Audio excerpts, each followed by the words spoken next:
नमस्कार बच्चों, स्वागत है आपका फ्री ऑनलाइन एकेडमी पे। कक्षा 9th का सामाजिक विज्ञान आज हम पढ़ने वाले हैं। इससे पहले मैं आपको बता दूं कि इस बुक से हमने खंड प्रथम का 3 चैप्टर समाप्त कर दिए हैं और अब हम खंड द्वितीय से पढ़ना आरंभ करेंगे। तो आइए सबसे पहले हम देख लेते हैं कि खंड द्वितीय में क्या है।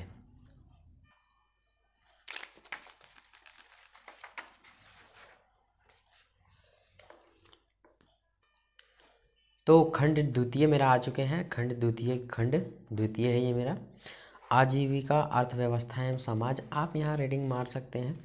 कुछ खास तरह का यहाँ नॉलेज नहीं है, लेकिन मैं आपको बता देता हूँ कि इसमें कितने चैप्टर्स हैं। तो इसमें 2 चैप्टर हैं, वन्य समाज एवं उपनिवेशवाद और दूसरा आधुनिक विश्व में चरवाहे।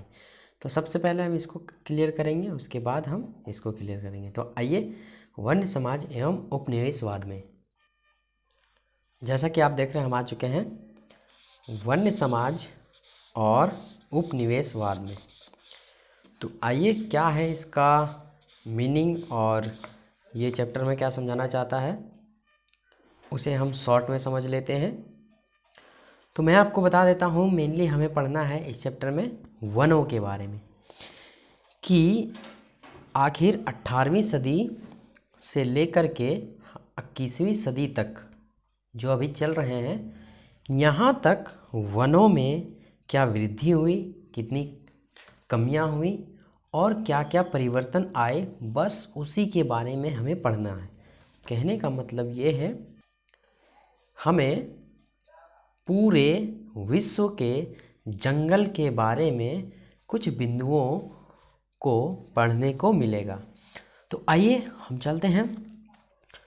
हाँ, ओहो, पूरा विश्व, हाँ भैया, पूरा विश्व आपको देखने को मिलेगा।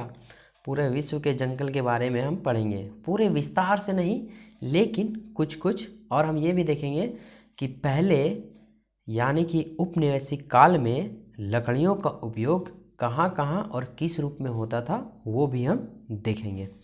तो जैसा कि आप देख रहे हैं, कुछ बिंदुओं को मैंने अंडरलाइन किया है। अमेजन या पश्चिमी घाट के जंगलों के एक ही टुकड़े में पौधों की 500 अलग अलग प्रजातियां मिल जाती हैं। तो यहाँ पर समझने वाली बात ये है कि यहाँ से एक न्यूमेरिकल क्वेश्चन आ जाएगी। अगर यहाँ पे देखेंगे तो सन 1700 से 1995 के बीच 39 लाख वर्ग किलोमीटर जंगल यानी दुनिया के कुल क्षेत्र का 9.3% भाग औद्योगिक इस्तेमाल, खेती बाड़ी, चरवाहे व ईंधन की लकड़ी के लिए साफ कर दिया गया। तो यहाँ से भी न्यूमेरिकल क्वेश्चन बन जाएंगे। और अगर देखेंगे तो और भी बहुत सारे इंपॉर्टेंट लाइनें हैं जिन्हें मैंने हाईलाइट करके रखा है। वनों के लुप्त होने को सामान्यतः वन विनाश कहते हैं। तो आप जब बुक को पूरा पढ़िएगा तो आपको भी पूरा डिटेल समझ में आएगा।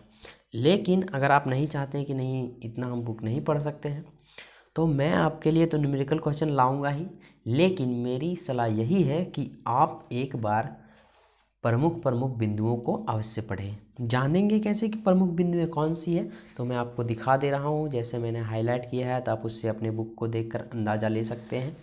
फिर यहाँ से कुछ क्वेश्चन बन जाते हैं, मतलब जितने भी मैंने हाईलाइट करके रखे हैं वहाँ से क्वेश्चन बनते हैं। वैसे तो हमने शॉर्ट में बता दिया है कि हमें इस चैप्टर में क्या पढ़ना है। पूरे विश्व के जंगल के बारे में पढ़ना है, और जंगल में अक्सर हमें क्या मिलते हैं, पेड़ पौधे यानी कि लकड़ियाँ बहुत सारी। तो ये देखिए, पहले लकड़ियों का ये जो आपको फिगर दिख रहा है, ये बांस है, पूरा पूरा बांस है, नदियों के द्वारा ले जाया जा रहा है। तो पहले बहुत सारे, और एक चीज़ दिखा देते हैं, पहले लकड़ियों का आदान प्रदान, गाड़ी वगैरह नहीं था, मोटर वैन नहीं थे, तो कैसे, देखिए हाथी के द्वारा उठवाया जा रहा है। तो इससे भी एक क्वेश्चन बनेगा कि औपनिवेशिक काल में किस पशु के द्वारा लकड़ियों का या फिर भारी भरकम वस्तुओं का उठाना या फिर यहाँ से वहाँ ले जाया जाना किसके द्वारा किया जाता था। तो इस टाइप के क्वेश्चन बनते हैं। एक देखिए यहाँ पे एक मोटर वैन का जिक्र किया है, जो कि कुछ लकड़ियों को इसमें ले जाया जा रहा है। फिर यहाँ पे देखिए कुछ स्त्रियाँ हैं, कुछ बच्चे हैं, जंगल से लकड़ी ईंधन के लिए काट के ला रही हैं, मतलब जलाने के लिए। और फिर अगर आगे आएंगे तो ये एक जंगल आपको देखने को मिलेगा, जो कि इटली का है ये। तो अब हम आगे चलते हैं, बहुत सारे पॉइंट्स हैं हमें देखने के लिए, तो और न्यूमेरिकल्स क्वेश्चन भी हमको करना है। तो सबसे पहले हम न्यूमेरिकल क्वेश्चन पे आते हैं, लेकिन न्यूमेरिकल क्वेश्चन को आप पढ़ने से पहले, नोट्स करने से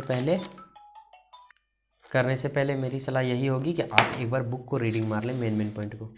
मेन पॉइंट मैंने आपको दिखा दिए हैं। तो आइए चलते हैं न्यूमेरिकल की ओर। कि पढ़ाई करो, मेहनत करो, कुछ भी करो, लेकिन कल को कुछ बन जरूर जाना मेरे दोस्त, क्योंकि आज से 5 साल बाद ना ये रिश्तेदार आपसे हाल चाल नहीं, आपकी हैसियत पूछेंगे, आपकी हैसियत पूछेंगे। कि पढ़ाई करो, मेहनत करो, कुछ भी करो, लेकिन कल को कुछ बन जरूर जाना मेरे दोस्त, क्योंकि आज से 5 साल बाद ना ये रिश्तेदार आपसे हाल चाल नहीं, आपकी हैसियत पूछेंगे।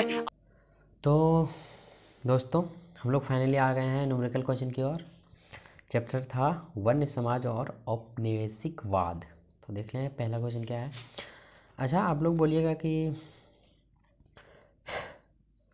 बुक को पढ़ना ज़रूरी है क्या? तो मैं आपको बता दूं कि अगर आप अच्छे से नॉलेज गेन करना चाहते हैं तो बुक को पढ़ना अति आवश्यक है। मेन पॉइंट पढ़िए जिसको मैंने हाईलाइट किए हैं उसको।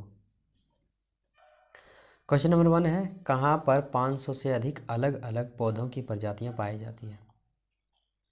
तो वो है अमेजॉन एवं पश्चिमी घाट के जंगलों में। अभी मैंने बुक में आपको दिखाया था ना। आगे चलते हैं। एक क्वेश्चन है, छत्तीसगढ़ के एक सघन जंगल का नाम क्या है? तो वो है सालवन।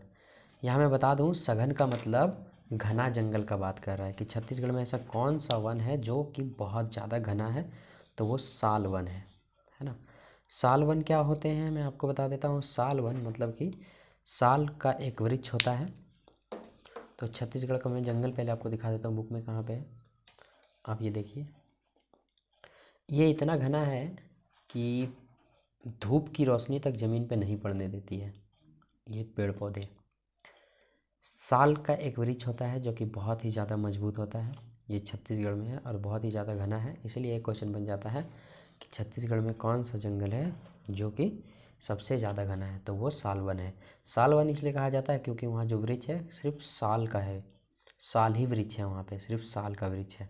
ये बहुत ही ज़्यादा मजबूत होता है और बहुत ही ज़्यादा टिकाऊ भी होता है। आपने देखा होगा लेकिन आपको ये नहीं पता होगा किसी को बोलते हैं। तो आप अपने घर में कोई बुज़ुर्ग हो या फिर भाई हो, पापा को पूछ सकते हैं कि साल की लकड़ी किसे कहते हैं या साल वृक्ष किसे कहते हैं, तो वो आपको इसके बारे में डिटेल में बता देंगे। चलते हैं क्वेश्चन नंबर 3 पर। क्वेश्चन नंबर 3 क्या है, 1700 ईस्वी से 1995 ईस्वी तक कितनी वन भूमि उद्योग, कृषि तथा जलाने की लकड़ी के लिए साफ किया गया? तो आंसर है 1,130,00,000 वर्ग किलोमीटर। सोचो, इतना सिर्फ कृषि के लिए और जलाने की लकड़ी के लिए ये जंगल साफ़ कर दिए गए। जैसे जैसे आबादी बढ़ती गई, ज़रूरतें बढ़ती गई, वैसे वैसे जंगलों को साफ़ किया गया। अच्छा, अब आप बोलिएगा कि इसमें से सर ट्रिक नहीं बता रहे हैं। तो ट्रिक इसमें बताने की ज़रूरत ही नहीं है, क्योंकि जब आप बुक को पढ़िएगा तो एक एक वर्ड आपको समझ में आ जाना चाहिए। और आपको अगर ट्रिक चाहिए तो आप कमेंट बॉक्स में बोल सकते हैं, लेकिन मैं आपसे यही आशा करूँगा कि आप एक बार बुक को पढ़िएगा। आपको सरल वर्ड में लिखा हुआ बुक में सारा का सारा, आप अगर देखना चाहें तो देख सकते हैं। देखिए यहाँ से 1700 से 1995 के बीच 139,00,000 वर्ग किलोमीटर जंगल यानी दुनिया के कुल क्षेत्रफल 9.3% उद्योग इस्तेमाल खेती बाड़ी के लिए किया जाने लगा। तो यहाँ पे सारा का सारा दिया हुआ रहता है, ठीक है। तो आप यहाँ से लिख सकते हैं, वही मैंने यहाँ से लिखा है।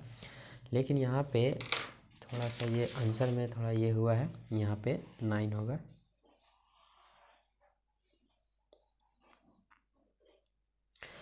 चलिए अब आगे चलते हैं।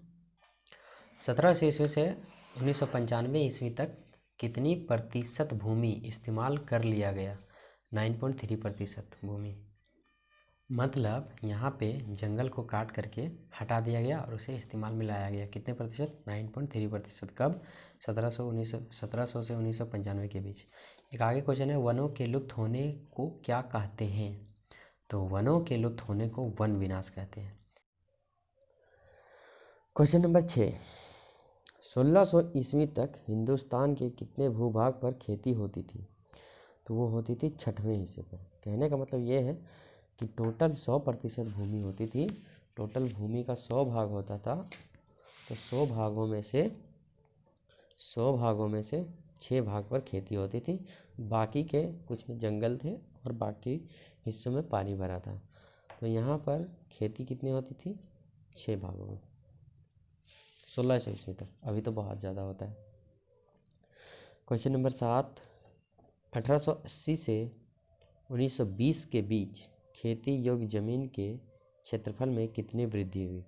तो देखिए 67 लाख हेक्टेयर की वृद्धि हुई है 1880 और 1920 के बीच में। क्योंकि देखिए इंसान बढ़ने लगे तो जीविका का पार्जन करने के लिए खाद्य पदार्थ की ज़रूरत होने लगी, और खाद्य पदार्थ की ज़रूरत होने लगी तो खेती करने वाले लोग बढ़ने लगे।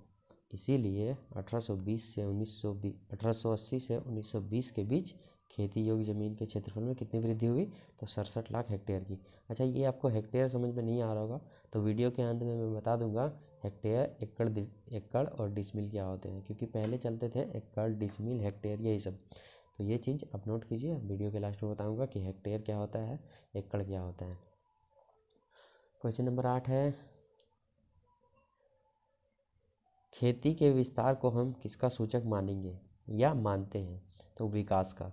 सिंपल सी बात है, खेती क्या है? विस्तार हो रहा है, बड़ा हो रहा है, फैल रहा है खेती को आज हम 4 खेत में बीज बोते थे, 4 खेतों में गेहूँ लगाते थे, कल रह के 10 खेतों में लगा रहे हैं। तो उसका क्या हो रहा है? विस्तार हो रहा है। और हम क्या कर रहे हैं? विकास कर रहे हैं। तो ये तो आप ऐसे ही याद रख सकते हैं। क्वेश्चन नंबर 9 है, रेल की पटरी के आर पार लगे तख्ते को क्या कहते हैं?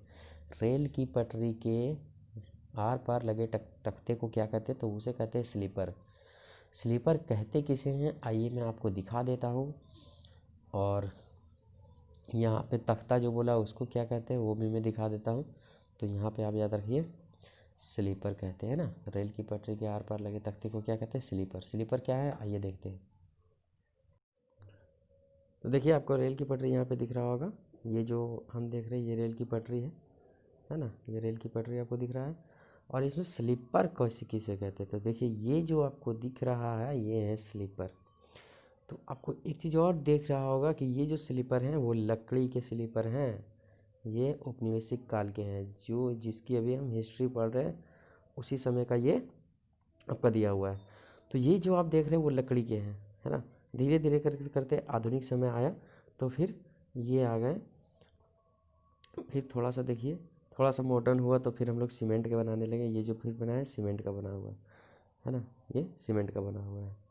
और फिर थोड़ा सा आधुनिक आया तो फिर हम किस में आ गए, और थोड़ा आधुनिक आया तो देखिए फिर से ऐसा बनने लगा, है ना। तो अभी जो चल रहा है ये अभी वर्तमान में अभी ऐसा चल रहा है। तो ये जो आपको दिख रहा है पैनल नीचे दिया हुआ ये वाला ऐसा है, इसी को हम लोग कहते हैं स्लीपर, है ना। और इसी को हम लोग तख्ते भी बोलते हैं, रेलवे पटरी के तख्ते, यही है स्लीपर। आशा करते हैं आपको ये समझ में आया होगा। अभी आप जब रेलवे पटरी पे जाएंगे तो ये स्लीपर आपको सीमेंट के मिलेंगे, है ना। लेकिन पहले होते थे ये लकड़ी के, जैसा कि आप वीडियो में देख पा रहे हैं। देखिए ये पहले लकड़ी के होते थे, है ना, लकड़ी के। इस कारण से ये मैं स्लीपर लकड़ी का अब ना बनने लगा, क्यों नहीं बनने लगा, सीमेंट का क्यों बनाने लगे, इस पे मैं चर्चा करूँगा। आइए क्वेश्चन नंबर आगे उसमें।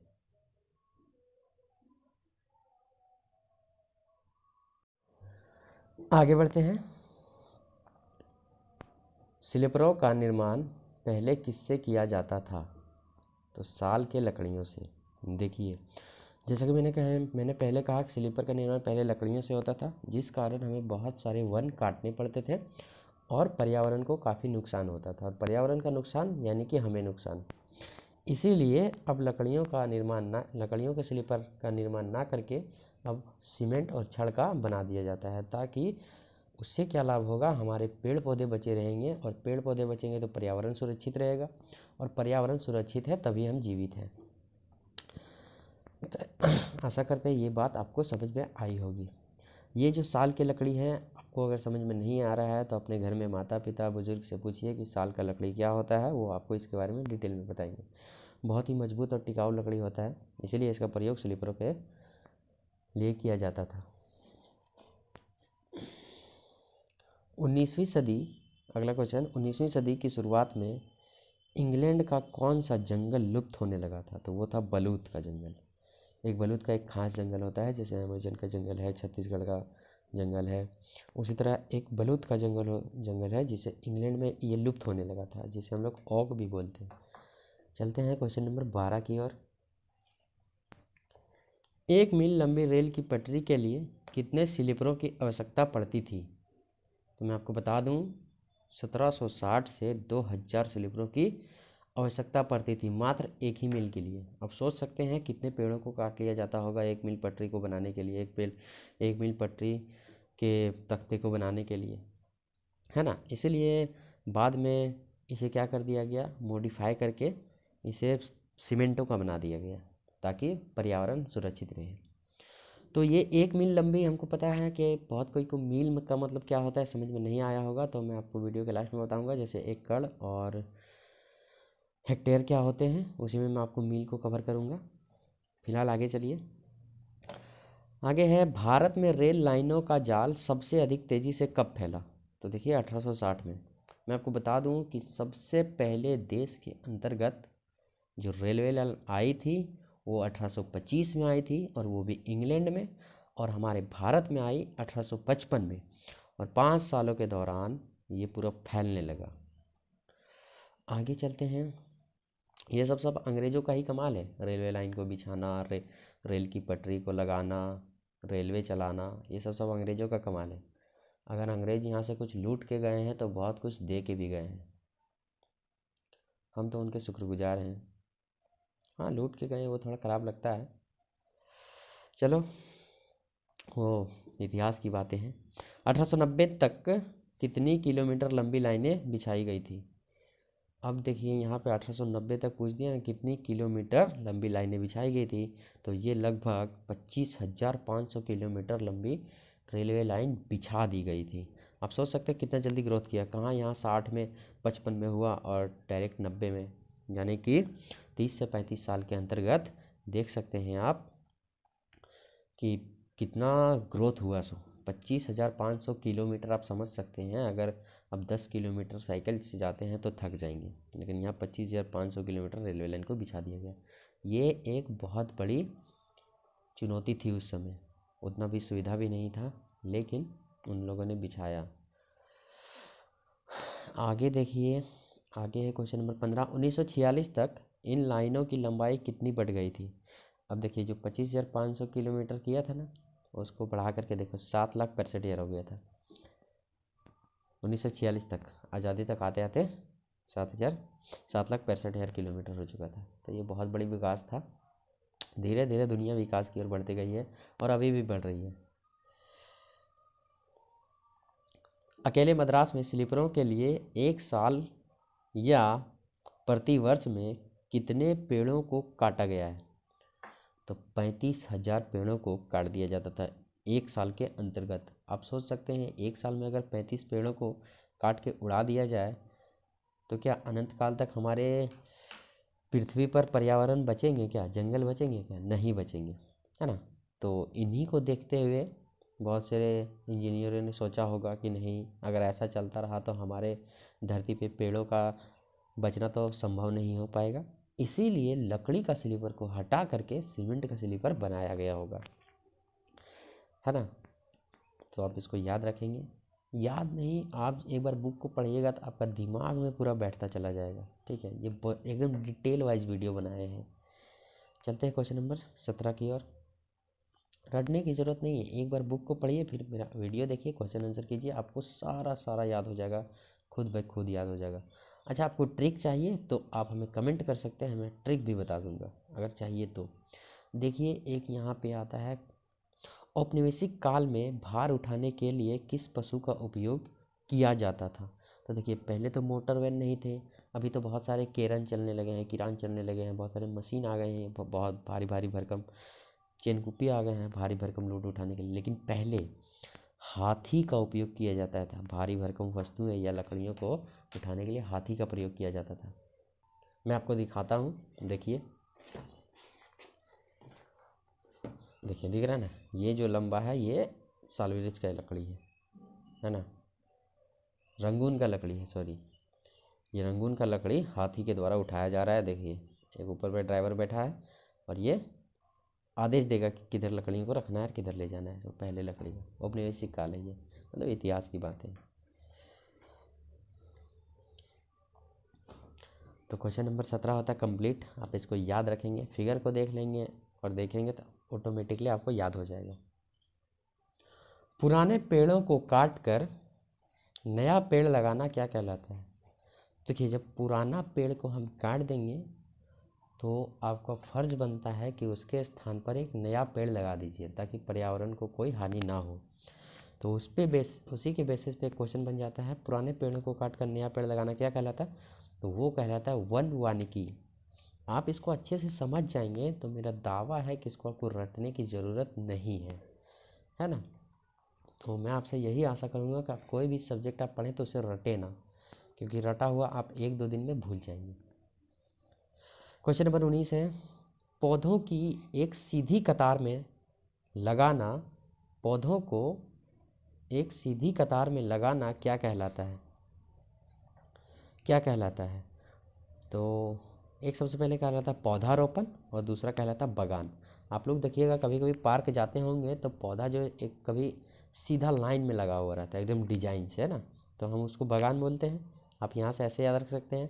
और क्या है, हम लोग जब पौधा लगाते हैं तो तिरछा विरछा यहाँ वहाँ नहीं लगा, बेढंगा जैसा नहीं लगा देते हैं, हम लोग लगाते हैं सीधा, है ना, एक लाइन में। जैसे स्कूल जाते होंगे आप तो बहुत सारे प्राइवेट स्कूल में आप देखते होंगे कि बरामदा के नीचे एकदम सीधी लाइन में बहुत सारे पौधों, अलग अलग फूल और अलग अलग तरह के पत्तों का पौधा लगाया जाता है, वो भी एक लाइन में सेंटर से, है ना। तो एक आप बगान बोल सकते हैं और दूसरा पौधारोपण बोल सकते हैं।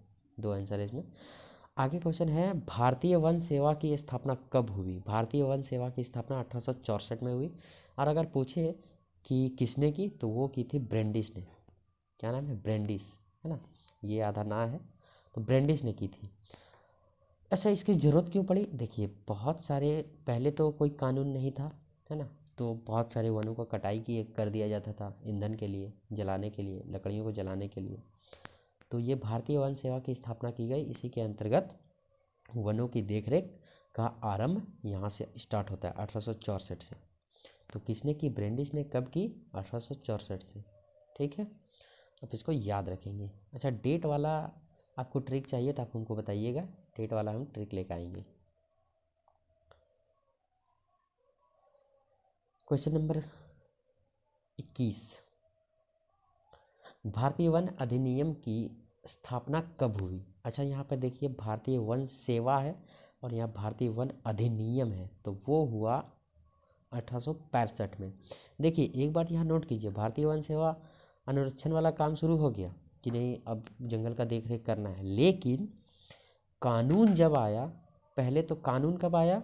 भारतीय वन अधिनियम 1865 में आया, क्योंकि ये जब लागू करने के बाद, तब करने के बाद भी नियम का उल्लंघन हो रहा था, इसीलिए एक और नियम लगा दिया गया, अधिनियम। अगर आप पेड़ पौधों को काटते हैं बिना परमिशन के तो हो सकता है आपको सज़ा भी होगी। तो ये आप याद रखेंगे। यहाँ है भारतीय वन सेवा की स्थापना, वन सेवा पूछे तो 1864 और वन अधिनियम पूछे तो 1865। आशा करते हैं आप इसे याद रखेंगे। तो ये है वीडियो का फर्स्ट पार्ट। सेकेंड पार्ट हम जल्द ही लेके आएंगे, तो बने रहिए फ्री ऑनलाइन एकेडमी के साथ और पढ़ते रहिए और अपने सपनों के पीछे लगे रहिए। एक ना एक दिन आपको मंजिल ज़रूर मिलेगी। Thank you.